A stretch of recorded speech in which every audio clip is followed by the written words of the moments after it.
Formaji YouTube video k lia oper jo tum ny story lik kdhs k oper tai men strong hook lik k do.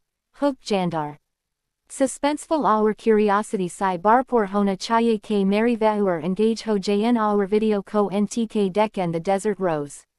The wind scraped across the sand like a whisper made of blades. Heat rippled in the distance. The sky stretched empty above him. Arun walked alone, each step sinking deeper into the burning earth. Sweat slid down his back. The sun pressed on his skin like a heavy hand. He reached a patch of red soil, odd and glowing under the light. His breath slowed. The air felt thicker here.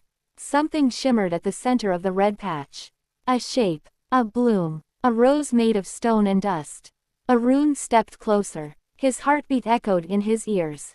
The rose pulsed with a faint light, as if it breathed.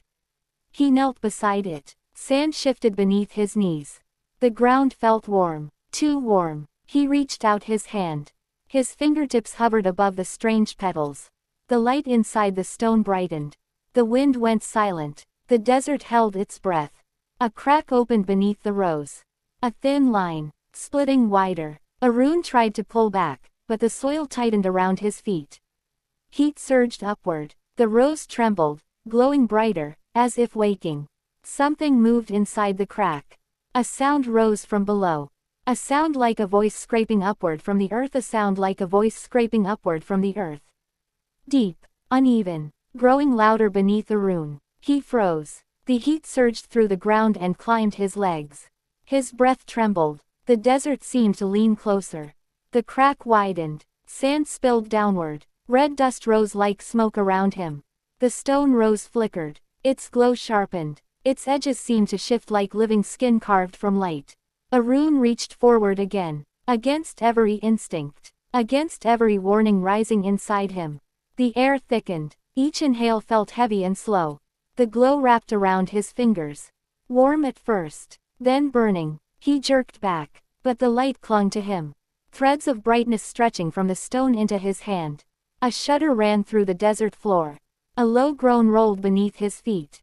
The ground pushed upward, as if something below strained to reach the surface. Arun stumbled. His hand gripped the air. But the wind had vanished, leaving only silence. A silence so deep that the sound of his heartbeat felt too loud. The stone rose pulsed again. Stronger, steadier, almost like a heartbeat answering his. Arun stared at it. His eyes stung. The light grew sharper. Blue now. Cold. Cutting. A color that did not belong to the desert. The voice below rose again. Closer. Clear enough to form shapes. Not words, but cries. Like someone calling out through layers of sand. Arun forced his feet backward. But the soil coiled tight around his ankles. Warm sand pressed against his skin. Almost gripping. Almost alive. He leaned forward. Hands in the dirt. Arms shaking. Every muscle tense. The crack stretched farther. A jagged line tearing through the red soil. Opening. Breathing. From the darkness below, a thin glimmer rose. A second light. Faint. Pale. Moving in slow circles. Like an eye adjusting to the surface. Arun swallowed hard. The taste of dust thick on his tongue. His chest tightened. The air felt colder now. A chill that did not belong to the desert. He looked at the stone rose. It vibrated. Its glow now matching the rhythm of the strange light beneath the crack. 2 pulses. 2 heartbeats. One above. One below. The sand trembled again. Small stones rolled down into the widening gap. A sound like bones shifting echoed from below.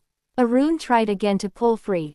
His muscles strained. Sand slipped. But the grip held him in place.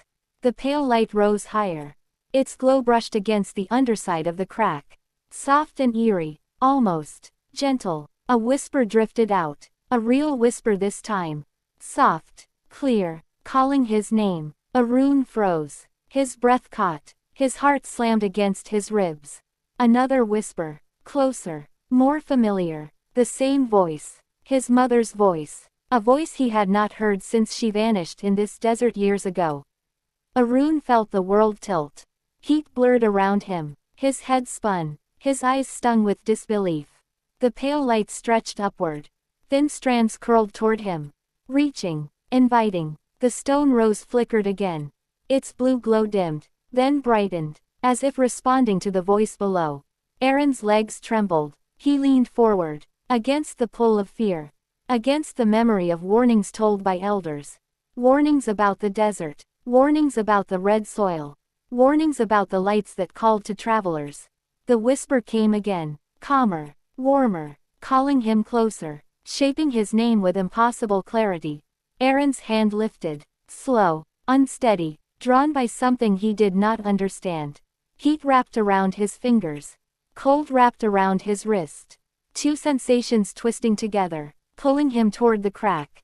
Sand shifted. The grip around his feet loosened. Only for a moment, long enough to make him believe he could step back. But then the ground buckled. A hollow thud echoed below. The sand trapped him again. Stronger, deeper. Arun's knees buckled. He fell forward. His hands slammed into the red soil. Warm light seeped into his palms. Cold light brushed his skin. He looked down into the widening crack. Darkness swirled inside, but shapes moved within it.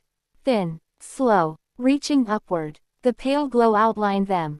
Fingers. Long, smooth, almost human, but not fully human. They curled along the edges of the crack. Gently, patiently, as if steadying themselves before rising further. Arun shivered. The wind returned. A single gust.